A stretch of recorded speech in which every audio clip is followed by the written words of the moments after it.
Hello, my name is lay preacher James Davis.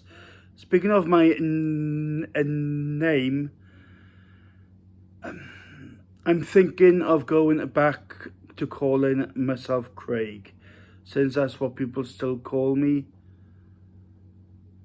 But what do you people think? Please leave your comments in the comment section below. But anyway, I've got a story to tell you, right? As you know, I have certain health problems. I have a heart condition, and also as well, I'm a type 2 diabetic, caused by the fact that I'm severely overweight to the point where I'm the size of a beached whale.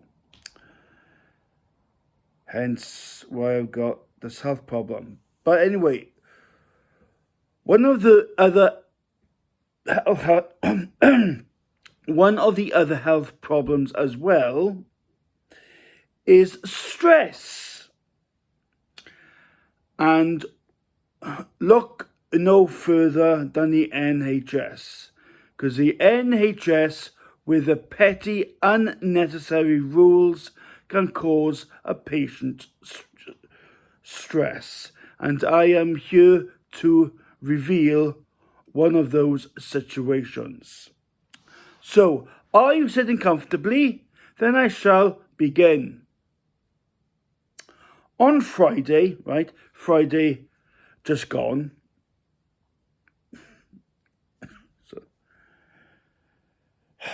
I was called in for an appointment, yeah.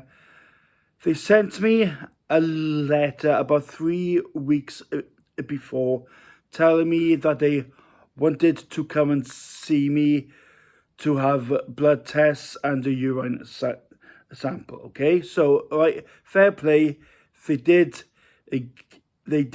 give me a 3-week notice before my appointment, and also on the letter it said, please bring a urine sample with you, which is one of these. Right, this one is in the bag, and then obviously urinate in the bottle and hand it in to us. However, it didn't provide me with one, just the letter. So I didn't have a urine sample to give them. So on the Friday the 24th of November, which was my appointment, I went down to see them. I saw the nurse, where she took blood from me, and she asked me, have you got a urine sample? I said, no, because you never provided me with one. Then she told me that it was up to me then, right? It was my responsibility to go to the surgery, go to the doctors to get one yourself. Well, you never explained that on the letter, so I was like to know that. But it all got sorted out because she gave me an empty urine sample. And no, it wasn't that one. I will explain it all as I get through this speech, right? So she gives me an empty, a unused urine sample, a bottle, which is, of course, one of these, as I just showed you, right? So she takes blood, right? And that took about an agonizing 30 or 40 seconds, because you couldn't get any blood. I was grimacing because I was in pain, right? As you can imagine. I mean, after all, it's not natural to have a sharp pointed metal needle pierced under your skin, is it? But then again, me being born with a messed up heart isn't natural anyway. But anyway, moving on, I will get to the point why this is all so stressful. Okay, so I said to her, look, I do not feel like peeing right now. Is it okay if I keep this urine? Is it okay if I keep this urine sample and bring it back later when I have peed? She says, yes, that's no problem. Bring it back any time until 5 p.m. I said, okay, great, right. So after I leave the surgery, oh yeah, she did eventually find blood after an agonizing 30 seconds of my life. So anyway, after the blood tests have been taken, I then leave the surgery. And you know, I then just get on throughout my day. And I eventually come back to the surgery. It must have been about 3 o'clock, 3:30, around about there. And I have the urine sample. It's full of my fresh pee. I walk into the surgery. I'm at the receptionist. And I don't say anything, I just hand it in. And this is where the petty rules come in. The receptionist said, no, right, before I go any further, remember the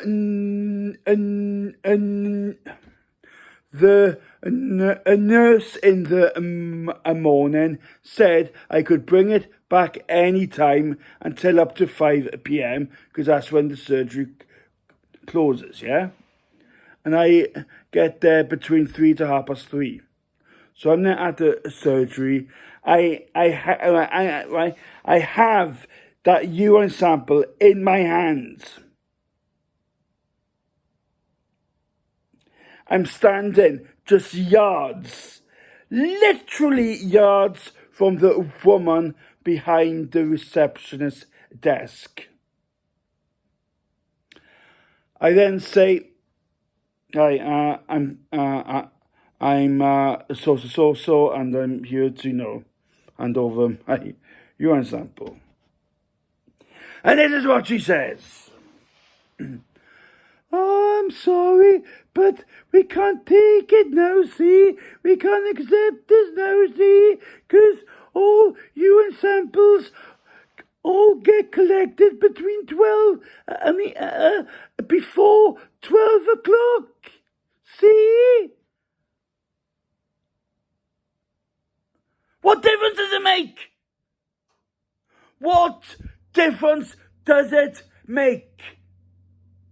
The surgery opens from 7 o'clock a.m. to 5 o'clock p.m.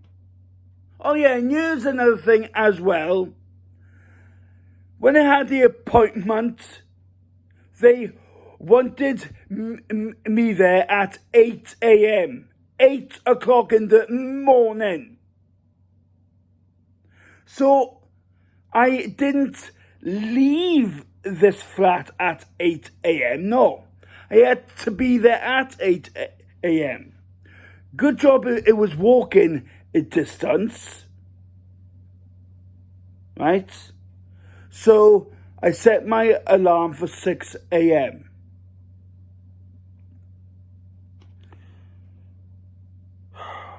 So anyway, right now, going forward to the point where I'm at the receptionist with my full, fresh pee urine sample. Oh, oh, we can't take it now, see, because all the urine samples, they have to be collected before 12 o'clock, see? And I said to her, well, I wasn't told this. I was told I could bring it back at any time up to 5 p.m. And why? Why must all urine samples get collected before 12 p.m.? What? So now, in your eyes, people only pee before 12 o'clock, is it? And she said, oh, there's no need to be like that, see? There's no need to have the data to see. I have to do my job, see? But, and I said, well, look, I'm here. I am here. Face to face. Us two, we are face to face. I've got my urine sample right here. Right here. All I have to do is, look, I'm here. All I have to do is hand it to you and take it. Oh, but all urine samples get collected before 12, see? And now you can't use that now because by the time it comes to Monday, it'll be it won't be any good then, see? Because it'll be out of keep it in the fridge. Keep it in the freezer, you know? I said that to her as well, but I didn't have that. But I didn't say it like that. I'm just saying this for the camera. But I did say to her, well, just keep it in the freezer until Monday. But this is how I said it. Well, can't you just keep it in the freezer until Monday? No, we don't have any, see? So what I have to do now, I'll have to hand you another empty urine sample, which is this one, and then pee into the bottle, and then bring it back on Monday before 12, see? Then bring it back before 12, then it'll be right there, see? Because the doctor will examine you, see? Oh, for fuck's sake, oh, for crying out loud. So now I gotta do the same thing again. Not that I can't, no, but that's not the point. It's the principle of it. What difference does it make? You know? I peed into the urine sample on the day that they wanted it collected. Now, I suppose if the nurse in the morning said to me, well, it has to be brought back before 12. Okay, then I suppose I would have done that. But I wasn't told that. I was told you can bring it back any time up until 5 p.m. because that's the time that the surgery closes. But no. This is a problem with the NHS, and I've known this because I've dealt with them for fucking years, pardon the French. There's one thing that nurses and doctors seem to have failed in one thing. There's this one thing that they do not seem to understand, and there's this one thing that they do not seem to grasp. Are you ready for this? Are you ready for what this word is? Are you ready? Are you ready? Are you sitting comfortably or are you standing? If that's what you prefer, then I will tell you. It is called, are you ready for this? It is called communication. That's what it's called. People who communicate get things done and get things done in an orderly manner. If a nurse is telling a patient one thing and then another nurse is telling a patient another thing, that's where order begins to break down. And this is one of the reasons why the NHS is in such a mess today. I can tell you so many stories, right? And it should be all on fucking record. Isn't it all on computers? You know, don't you people check? Maybe, perhaps? No? Here's one example, right? Another example I can give. I broke my ankle. No, what was that? Oh, something like that. I did break my ankle once, but it wasn't that. It was. Oh, come on, think now. I can't remember what it was now. Anyway, I can't remember what it was, but I went in. I was being checked over for a particular thing. I can't remember what it was.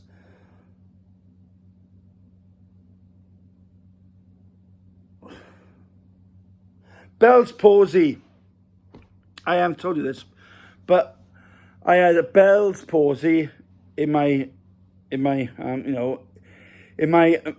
around my mouth, yeah, and my jaw was like this because the vessels were, if you understand. Sorry, if you don't know what Bell's palsy is, look it up, right? So, my mum saw that I had a serious physical problem developing, and she recognised the symptoms straight away. So, luckily, it was caught early. Took me down to the doctors, and then that doctor referred me to the hospital, right? And I had all the tests, blah blah blah blah blah, and but I can't remember how they treated me now. Either such a long time ago. But anyway, so point is, I'll go straight to the point, right? Because this is about now a lack of communication, not about anything else, right? So I get seen to, I get checked out, blah, blah, blah. And then the doctor says to me, we will see you in next week so, right? And he's putting it into the computer. He's putting my records on the computer, right? I then go back to the hospital next week. And okay, I see a different doctor. And he says to me, so why are you here then? What seems to be the problem? Talking as if I have only just come in for the first time. And I said to him, I've had Bell's palsy. Oh, right. I'm sorry, I didn't know that. I haven't seen you before. See, and I said to him, well, I haven't seen you before either. But surely my medical records are recorded on the computer. All you got to do is look it up. All right, I'm sorry. Nobody told me that.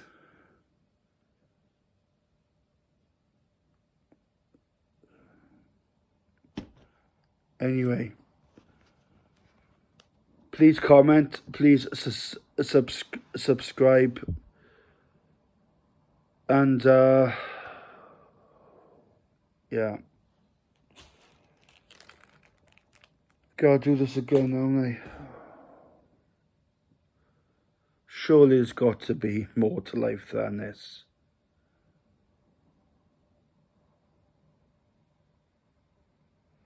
Pub, anyone? Someone fancy a beer? I know I do. Anyway, ta. Cheers. God bless you all. To my brothers and sisters in Christ, if I do not get to see any of you in this lifetime, I shall see you all in your Father's kingdom. Thank you and God bless.